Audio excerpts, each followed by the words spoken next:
She buried 5 husbands in 11 years. All natural causes, according to her. But when one body was exhumed, the truth started crawling out like maggots from a rotten wound. What really lies behind her black veil? The answer may be too horrifying to face. This is the story of the Black Widow, and her secrets didn't die with her victims. The woman in black. They called her Madeleine Cross, a grieving widow, a picture of class, charm, and tragedy, always draped in black, always with eyes that shimmer with tears. In photos, she looked like a woman who had known deep love and deeper loss. But beneath the satin veil, there were whispers.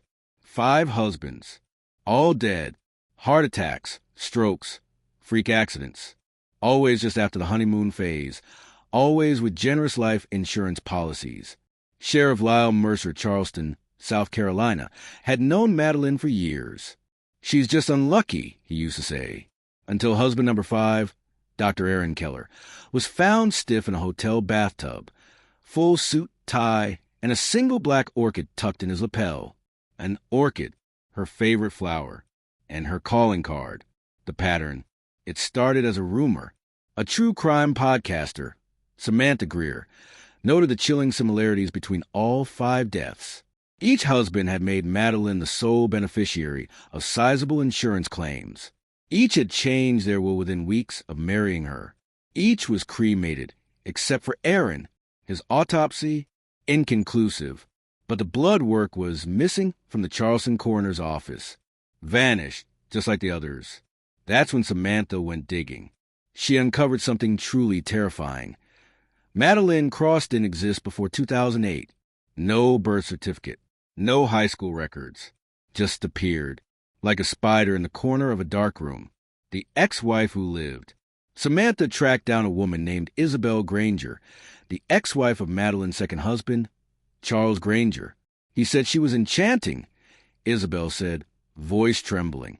But one night, he called me, terrified, said he found something in her closet. What was it? Samantha asked. Isabel paused. A wedding album. But the groom wasn't Charles, and it was dated before they even met. Same woman, different man, different name, all smiling, all dead now. When Charles confronted Madeleine, he was dead within 2 days. Car accident, they said. No drugs in the system. But the brakes? Cut clean. Samantha realized this woman was changing identities like clothes. A professional, a predator. And her prey? Wealthy, lonely, emotionally vulnerable men. The spider's web. Madeleine had vanished again. She sold her Charleston home just 2 weeks after Aaron's funeral. No forwarding address. No social media. Gone. But Samantha wasn't done. She pulled real estate records, utility bills, facial recognition, until one hit pinged. In upstate New York, a woman named Margot King had just married a retired oil magnate. She looked eerily familiar. Same posture, same eyes, same tragic smile. Madeleine was back, and husband number 6 didn't have a clue. The widow's new hunt. Samantha flew to Albany under a fake name, rented a car, and drove out to the sprawling lakeside estate of Vincent Harrow, 67. On the gate, the Harrow nest, established 2025. Through binoculars, she watched Margot or Madeleine sip wine by the pool in a white dress. Vincent stood behind her, massaging her shoulders. It was déjà vu. Every victim started with a perfect vacation, a whirlwind romance, and then the fatal honeymoon. That night, Samantha broke into the estate's mailbox. She found a chilling letter addressed to Margot from an unknown sender. The spider doesn't weave for love. She weaves to feed. It's not over yet. Samantha's hands shook. She turned to leave, but the security lights flared on. A voice boomed from the porch. I think you've come far enough. It was Madeleine, staring straight at her. No veil this time. No pretense. Just a slow, sinister smile. A cold drink and a warmer gun. You've been watching me, Madeleine said calmly, inviting Samantha inside. I know what you are, Samantha replied. Madeleine poured 2 glasses of wine. Then you should know what happens to people who get too close. Samantha didn't drink. They sat across from each other in the glass-walled sunroom. The lake shimmered outside. A storm rolled in slowly. Madeline toyed with her wedding ring. Vincent wasn't home, on a business trip, apparently. I never hurt them, she said, eyes dreamy. They just couldn't live without me. What about Charles? What about Aaron? Madeline's smile dropped. I gave them peace. All of them. Better than their miserable lives. Samantha leaned forward. You're not done yet. Vincent's next. Madeline sipped her wine, then stood. No, she said. You are. The basement. Samantha woke in darkness.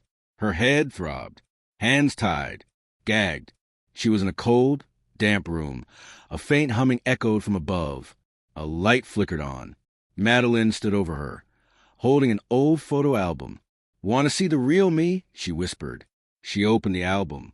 The pages were filled with photos of Madeline, at different ages, different cities, different names. Dozens of men, all smiling, all dead. And the last page? A Polaroid of Samantha, taken from the woods near the estate. Below it, number 6, the one who got too curious. Suddenly, the lights went out. Footsteps rushed upstairs. A loud voice screamed, Samantha? Where are you? Vincent. He was home early. Madeline turned, startled, and for the first time, afraid. Last time, Samantha Greer tracked down the mysterious woman behind 5 suspicious deaths, the so-called Black Widow.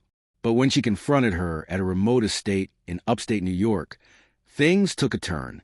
Now, bound and gagged in a dark basement, Samantha may become victim number 6 unless she can expose Madeline before Vincent returns. Or maybe he already has. Part 2, the one who got too curious. A man upstairs. Samantha's eyes adjusted to the flickering basement light. Footsteps pounded across the wooden floor above. A door slammed. Furniture scraped. Then silence. Madeline disappeared up the stairs. Was she meeting Vincent or silencing him? Samantha squirmed against the rope. It bit into her wrists. The air was thick with mildew, dust, and something metallic. Blood? She rolled onto her side. There, against the wall, a small utility knife. Rusted. Dropped. Planted. Samantha wriggled her way toward it, her heart pounding in her throat. If she was going to escape, now was the time. A knock that wasn't meant. Upstairs, Madeline greeted Vincent with a kiss. Her voice soft, melodic, like always. Surprise. Came home early, Vincent chuckled. You shouldn't have, she whispered. I wanted to make it tonight special. She poured him a drink. Spiked, of course. But Vincent paused. What's that noise? He was listening, his ears picking up faint thuds beneath the floorboards. Madeline smiled. Probably the old pipes. You know how this house is. But Vincent's face darkened. No, he said. That sounded like someone. He started toward the basement door. Madeline stepped in front of him, glass in hand. Vincent, trust me. You don't want to go down there. The widow's closet. Meanwhile, Samantha had freed one hand. She tore the gag from her mouth and cut the rope with shaking fingers. She climbed to her feet, legs trembling. Across the basement was a metal cabinet, locked but old. She pried at the hinges. Inside, a pile of label folders, jewelry, IDs, dozens of them. All men, different names, different cities. And one common signature on each insurance claim, Madeline Cross. But there was something else. A sealed envelope marked. In the event I disappear. Inside, a flash drive and a note. To whoever finds this, she killed my brother. She's not who she says she is. This drive holds everything. Don't trust the police. She has one of them in her pocket. Get this to the FBI. Run. CJ. Samantha pocketed it and turned, just as the basement door creaked open. Fire in her eyes. It was Vincent. Alone. What the hell? He gasped, seeing her bruised and dirty. Call 911, Samantha whispered. She tried to kill me. She's done this before 5 times. Vincent's hand reached for his phone. But then, click, behind him, Madeline stood with a small pistol. I didn't want you to see this side of me, she whispered. I should have listened to my gut, Vincent growled. You don't get it, she hissed. They were monsters. I only killed the ones who deserved it. Charles? A monster? What about Aaron? Madeline's face cracked. For just a second. Aaron was different, she said. He was the only one I loved. That's why I kept him the longest. Vincent lunged, but the gun went off.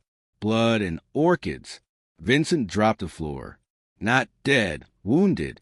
Madeline screamed, not in fear, but rage. You ruined everything, she shrieked at Samantha. Samantha grabbed the cabinet's lid and slammed it into Madeline's side. She stumbled, the gun skittering across the floor. A struggle. Samantha scrambled, grabbed the weapon. But Madeline fled upstairs. Samantha followed, heart hammering, into a kitchen lit by thunder outside. The storm had broken. Rain poured down like judgment. Madeline stood in the dining room, breathless. You think you're better than me? You think you're the hero? Samantha raised a gun. I think you're done running. But Madeline only smiled. Then shoot, joined the list. Before Samantha could pull the trigger, sirens echoed in the distance. Madeline's face paled. You called them? She hissed. No, someone else did. Madeline turned and leapt through the glass patio door, disappearing into the woods. Buried truth. 2 hours later, police swarmed the estate. Vincent survived. Samantha gave him everything. The IDs, the flash drive, the letter. Agents took it all. She's a serial killer, Samantha told Agent Callahan. She's done this across state lines. You need to go federal with this. We will, Callahan said, but his tone was cautious, almost rehearsed. That night, Samantha checked into a hotel and turned on the news. But there was nothing. No arrest, no manhunt, no press conference. The story? Buried. Samantha tried to reach Agent Callahan again. His number? Disconnected. Then her hotel door clicked. Hello again. It was just after midnight. Samantha froze.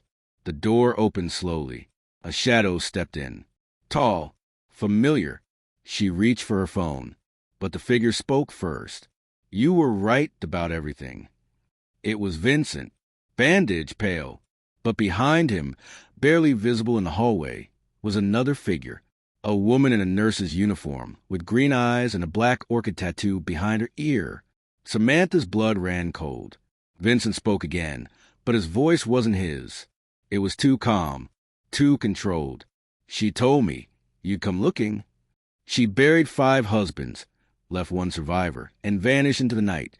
But now the Black Widow may not be working alone. Samantha Greer thought she was chasing a serial killer. What she uncovered was a secret society of women who call themselves the Orchid Circle. And they just let her live, but why? Part 3, The Orchid Circle. The woman with the tattoo. Samantha stared in frozen terror. The woman behind Vincent wasn't just a nurse. She had her eyes, cold, unreadable, and the black orchid tattoo pulsed like a warning. Vincent stepped inside Samantha's hotel room. Don't be afraid, he said. But Samantha had her phone ready. Finger on the emergency call. The woman behind him held up her hands. I'm not here to hurt you, she said. I'm here to explain. The truth is a lie.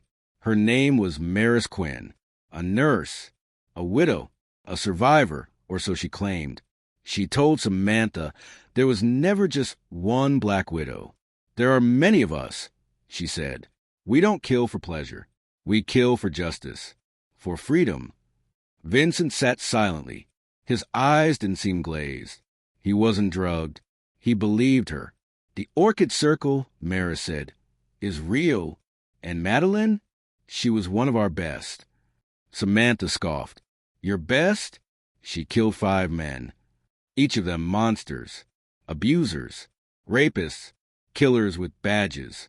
She gave them what the system wouldn't. But Aaron, Samantha shot back. He was a doctor, a good man. Maris looked away. He was her mistake. The black files. Maris slid a folder onto the table. Inside, classified-looking documents, sealed photos, court transcripts. Every woman in the circle was failed by the system. Every man they targeted had blood on his hands, she said. But what stunned Samantha most was seeing her own name on a document. Why is my file in here? Maris answered, because we've been watching you. You chased the story. You weren't afraid. You listened. Am I a target? No, you're a candidate. The initiation. Samantha rejected it. The whole thing stank of cult-like brainwashing. You think murder's activism? She spat. You think justice is decided by a tattoo and a poison flower? Maris stood. You don't have to join, she said softly, but you can't go to the police. And if I do, Vincent spoke for the first time in 30 minutes. You'll disappear like the rest. That night, Maris left her a burner phone. If you want to know the truth about Madeline, she said, use this. Call the number. You've got 72 hours. Samantha didn't sleep. The house on Hollow Pines. Curiosity won. The next day, Samantha used the burner. A voice answered. She's expecting you. An address. No name. A cabin near Hollow Pines Lake. 3 hours north. Samantha drove alone, snow crunching under her tires, nerves shredded. When she arrived, the cabin was lit by candles. A single figure sat in a rocking chair on the porch. Madeline, alive, calm, holding a glass of wine like nothing had ever happened. You made it, she said with a smile. Her side of the story. Inside the cabin, Madeline poured tea. She looked thinner, paler, but somehow free. I didn't kill them all, she said, unprompted. Only the ones who deserved it. You killed 5 men, Samantha said. Spare me the justification. Madeline smiled. I didn't kill 5. I killed 3. Samantha froze. The other 2? Madeline continued. Maris did. Samantha blinked. What? She's trying to make me the face of the circle. The myth. But she's the real architect. The Orchid Queen. I just wore the mask. A storm rattled the windows. Madeline leaned in. You're not here to expose me, are you? You're here to understand. The real killer. Madeline handed Samantha a flash drive, encrypted military grade. You want the truth? This has it all. Everything the FBI buried. Everything Maris is hiding. She stood. But once you see it, they'll come for you. They always do. Suddenly, the cabin lights cut out. A whisper came from outside. Too late, Madeline said. Samantha grabbed the drive and ducked into the kitchen. But Madeline didn't move. She stood by the door, serene. Footsteps approached from the woods. Then a knock. Orchid Queen. It was Maris, flanked by 2 other women in black coats, each marked by the orchid tattoo. You weren't supposed to meet her again, Maris said, cold. She deserves to know the truth, Madeline replied. You owe us, Maris snapped. You don't walk away from the circle. Madeline's eyes met Samantha's. She's not like us, Madeline said. Don't drag her into this. Maris pulled a pistol from her coat. I'm not dragging her, she said. You already did. Madeline raised her hands. Then finish it. But Maris didn't shoot her. She turned and pointed the gun at Samantha. We can't let you leak this. The drive. Samantha ran. She darted through the back door as bullets cracked behind her. The storm had thickened. Snow fell like a curtain. Trees blurred in the dark. She fell, got up, kept running, clutched in her hand the flash drive, all the secrets, all the names. Blood trickled down her temple from a branch cut, but she didn't stop. Far behind, Madeline screamed, "Let her go. She's not one of us." But Maris answered with one word, "Not yet." In plain sight, Samantha made it to her car, drove through the storm, heart thundering, flash drive secure. But as she reached her motel, she noticed a black car across the street, parked, no headlights, just waiting. She walked inside, locked the door, inserted the flash drive into her laptop, files loaded, video clips, audio wiretaps, surveillance footage of powerful men in horrifying acts. But one final file marked "Do Not Open." Samantha hesitated, then clicked, A video began. Her apartment, her car, her face sleeping. A voice whispered over it. You should have joined us. She was hunting a killer, but ended up unlocking a past they erased from her memory. Samantha Greer just discovered the truth, that she was born into the very cult she was trying to destroy. Now, the Orchid Circle wants her to lead them, but will she join the Sisterhood of Assassins or bring the entire organization crashing down in one final move? Part 5, Judgment of the Orchid. The Circle assembles. Samantha stood in the broken church, heart pounding. Outside, the Orchid Circle's convoy idled under moonlight. Madeline whispered, "They won't ask again. This is it." The church doors creaked open. Maris Quinn stepped inside, flanked by 6 women in black coats, each with the orchid tattoo behind their ear. They moved like shadows, eyes fixed on Samantha. Maris held a dagger. "Every leader bleeds for the circle," she said. "If you want to lead, take the oath." Samantha stared at the blade. Then she spoke. "Before I choose, tell me everything." The first orchid. Maris lit a candle and knelt. "Our origin was a murder. It was survival," she began. 1965. A battered wife named Lydia Ray killed her abusive husband and got life in prison. 5 years later, another woman, same story, same verdict. But in prison, they met, and they started planning. They formed the first Orchid Circle, a network of women who helped each other escape, rebuild, and, when necessary, eliminate. Maris stood. "Now it's global. We don't kill for revenge. We kill for balance, for justice when systems fail." Samantha felt her breath shorten. "You created a cult." "No," Maris said. "We created a shadow court. The trial." Madeline stepped forward. "She's not ready." Maris turned. "You're no longer in charge." Madeline pulled a gun. The circle didn't flinch. "She'll never be one of you." Madeline spat. Maris gestured. One of the sisters lunged, and Madeline was shot. She collapsed, blood blooming like an orchid across her chest. Samantha screamed. Maris didn't blink. She chose her side. "Now choose yours." The broadcast. Samantha looked down at Madeline. Dying, Madeline handed her something. A tiny GPS transmitter and a whispered word. "Uplink North Wall." Samantha turned. In the ruined wall, behind a pulpit, a satellite pack. Active. She ran to it, plugged in her phone. Activated live broadcast. The feed went public.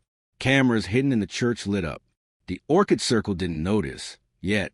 Samantha stepped into the center and shouted, "I am not your queen. I'm your judge."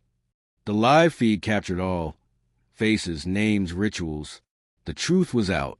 The orchid burns. Maris lunged. The circle attacked.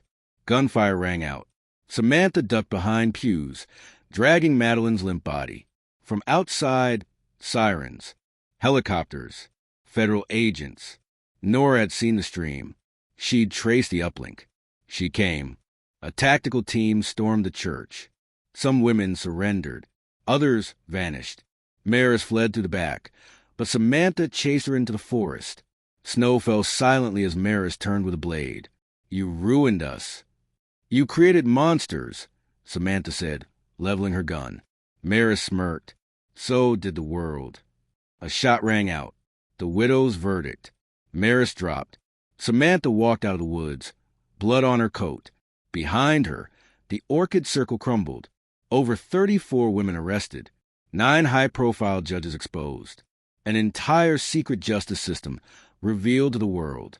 News headlines screamed, "Cult of Black Orchids busted in underground court of revenge." The widow who brought down a killer sisterhood. Justice or vigilantism. The true story behind the Orchid Circle. Samantha disappeared from public life. Months later, she visited a grave. Madeline Cross. On the headstone, she tried to right the wrongs no one else would. As Samantha turned to leave, a woman passed her, smiling, black orchid tattoo behind her ear. "We're still out there," she whispered. Samantha didn't flinch. She just said, "So am I?" They call her the Black Widow, the one who ended the Orchid Circle. But 6 months later, bodies are turning up again. Same symbol, same method, same silence from law enforcement. Samantha Greer thought she ended the Sisterhood. But what if she only made it go underground? Because some secrets don't die. They just go deeper. Part 6. The Ones Who Never Left. The pattern returns. 6 months after the takedown, Samantha Greer lived off-grid, teaching self-defense to abused women. The Orchid Circle was done. Or so she thought. Then she saw the news.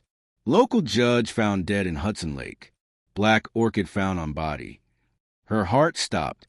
Not just a symbol, the method. Slow-acting poison. Just like before. Then another headline. Federal prosecutor found dead in Baltimore apartment. Cause: unexplained cardiac failure. Tattoo a black orchid on mirror. Samantha knew one thing. They're back. A stranger's warning. A knock at her cabin door. No one knew where she lived. Not even Nora. She opened the door slowly and found a teenage girl, soaked in rain, shivering. "I'm Tessa," she whispered. "They killed my sister. They said you could help." Samantha brought her in, wrapped her in a towel. Tessa held out a blood-stained envelope. Inside, photos, handwritten notes, names crossed out, and a familiar black card that read, "Initiate Group Theta." "What is Theta?" Samantha asked. Tessa looked up, pale. "It's the new circle. Resurrection." Nora confirmed it. The FBI intercepted whispers of a second Orchid cell. Theta, more covert, more digital, more violent. But this time, it wasn't run by women from the original circle. It was run by their daughters. Second generation, raised in silence, trained in shadows. They called themselves the Bloom. Samantha realized she hadn't ended the legacy. She'd triggered it. The list. Tessa handed Samantha a final page. A hit list. But unlike the original circle, this one wasn't just targeting abusers. It included whistleblowers, investigative reporters, former circle members. At the bottom, Target 12, S. Greer. Samantha was no longer the judge. She was a hunted. Nora's fall. Samantha and Tessa raced to find Nora, but they were too late. Inside Nora's hideout, shattered monitors, burned documents, and a single word spray-painted in red across the wall. Betrayal. Nora's body was never found. Only her badge, and a black orchid pressed between the pages of her journal. Samantha broke down. Nora had been her last ally. Now, only one option remained. Go undercover. Infiltration. Using her old alias. Samantha contacted a recruiter from the Bloom posing as a victim of government abuse. The vetting was instant, cold, digital. Within 72 hours, she was in. A meeting. Masked faces. Young. Angry. Lethal. She recognized one voice. "Tessa, you knew." Samantha whispered after. Tessa didn't blink. "I wasn't lying. They did kill my sister, but I joined to stop them from inside." "You're a double agent?" "No," Tessa whispered. "I'm a time bomb." The reveal. Inside the Bloom secret bunker, buried beneath an old subway station. Samantha found their core database. Live tracking. AI-generated dossiers. They weren't just killing bad men anymore. They were engineering political chaos. Every target had strategic value. Swing state governors. Key witnesses. Supreme Court clerks. And at the center of it all, Phase 5, Orchid Reset. Activate May 1st, mass blackout, coordinated hits, total system collapse. Samantha copied the files, but she triggered a silent alarm. The Bloom awakens. Sirens blared in the bunker. The Bloom sealed the exits. Samantha fought her way out, using tricks the original circle had taught her. Outside, Tessa waited in a car. They fled into the night. But as they drove, Tessa held up a phone. "I sent it," she said. "Everything. To Interpol. Say, every agency I could." Samantha breathed a sigh of relief. But then Tessa added, "I also sent it to them." Samantha's stomach dropped. "Why?" Tessa's eyes welled up. "Because they're not the only ones watching." From behind her coat, She revealed a second phone. On the screen, a live video feed of Samantha sleeping. They knew you'd come back. They wanted you to. Samantha slammed the brakes. Outside the window, orchids bloomed. In the snow, the end.